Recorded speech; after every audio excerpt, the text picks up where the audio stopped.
Many people have asked me about Americans traveling to Cuba. In this video, I'm going to touch on a few points that I hope will clear up some of your questions, and we're going to get right into the video. Let's get it.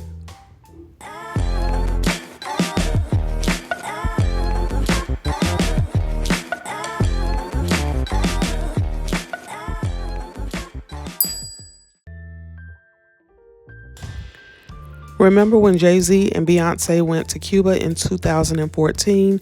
There was a lot of discussion about how they were able to travel to Cuba due to the U.S. having a trade embargo against Cuba for over the past 50 years.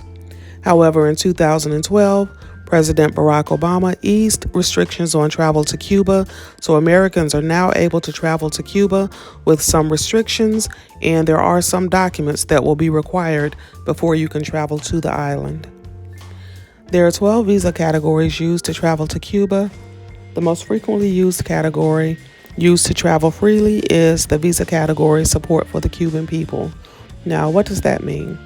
That means that Americans are not able to travel to Cuba as so many other countries are as tourists. However, you can travel under the visa category support for the Cuban people, and it's exactly what it sounds like, kind of. So technically, you should have a full itinerary or schedule where you are learning about Cuban culture, Cuban history, and the Cuban way of life. Now, a full schedule is considered about 6 hours of the day during the week. You can do things such as take cooking classes, visit museums or local art galleries. Our Airbnb host, Ramon, made breakfast for us every morning, and we spent time with him learning about the Cuban way of life, Cuban history, Cuban culture, and we learned a lot about his family. To get to Cuba, you can book a flight just as if you were going to any other country. Previously, you would have to travel through a transit country, such as Mexico or Canada, but now you can book a flight directly from the U.S. There are two things that you will need before traveling to Cuba. One is travel insurance, which will more than likely be included in the price of your ticket for your flight. And then you will also need a Cuban tourist card, which can be purchased at the airport, or you can purchase it in advance through Cuban visa services. The link will be in the description box, and it is a little bit cheaper if you purchase it in advance. I believe it is about $85 if you purchase it through the Cuban visa services, or if you purchase it at the airport, it may be about $100.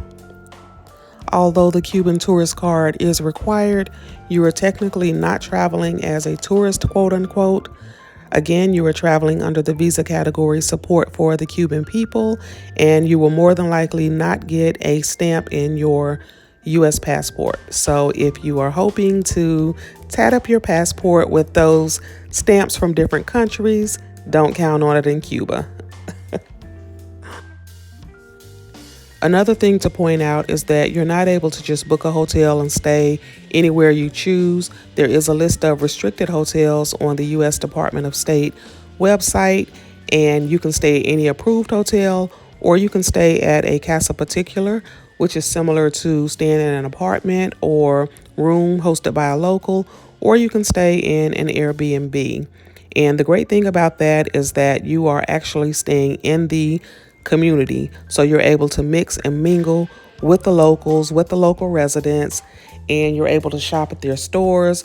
A lot of locals actually have a storefront set up right at their apartment. So just walking through the neighborhood, you're able to stop and purchase juice, snacks, drinks, etc.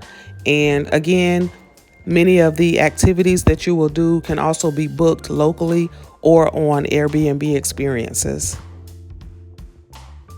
Now, I have been to Cuba before, and one thing that I wanted to point out that I noticed this go around is that previously we were not able to use our US dollars in Cuba. We had to use Cuban pesos. Previously, there were two different currencies, one for tourists, one for Americans. The CUC, which was CUC, would be used for the tourists, and then the CUP, Cuban pesos, was used by the Americans. But now They have done away with the two currencies, and they only use the Cuban pesos or CUP. And a lot of locals and stores and restaurants are actually accepting US dollars now. So just keep in mind that you don't actually have to exchange all of your money into Cuban pesos. However, because you are going to support the Cuban people, I would exchange some money into Cuban pesos and use their local currency to support the local community. Cuba is also very inexpensive to travel to. The Airbnb was $291 for 3 nights, and that included all of the fees. I also only took about $1,000 for the three of us for 4 days, and we actually came back with a little less than $300. So between the three of us, we only spent about $700 on food and transportation and souvenirs.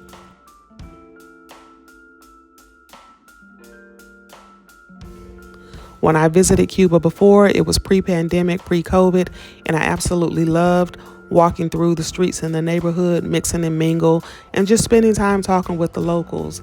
And as with any Hispanic community, you have the lighter complexion of people, and then you also have the darker complexion of people, or Afro-Cubans. And they actually love melanated skin, and it was just a whole vibe to walk through the neighborhood, and people would love to see that you're from America. They would say, oh, we love President Obama, we love Americans coming over. And one of the reasons why is because when President Obama eased the travel restrictions to Cuba, a lot of people, or a lot of Black people, were traveling to Cuba in droves, which means that the economy in Havana was boosted. So people were spending their dollars in the local community supporting the Cuban people. So traveling through Havana, through the streets of Havana, is very safe. You don't have to worry about being robbed or anything like that. However, you do still need to be mindful of protecting your belongings. So if you go to a restaurant or you're out and about, you don't want to put your cell phone or your passport or anything like that down, because it can be stolen. And that's common sense when you're traveling anywhere. And one of the things that I noticed on this trip, which I didn't really like or care for because it was really sad to see, is so many people just trying to hustle. So previously, when I traveled to Cuba, nobody was really begging you for money. You could walk down the streets and people were just happy to see you. And when they ask you where you're from and you say America, they would just smile and say, oh, welcome to Cuba. But on this trip, it's like, oh, you're from America. And then they start begging or giving you some story about how they, need to feed their kids or whatnot. And, they're actually hustling and begging for money. And I didn't really care for that because it was just really sad to see that this was the state that it had come to. But even still, Havana is very safe to travel and walk around in the streets, but just be mindful that, there may be people out there who are on the streets begging for money because they need to feed their families.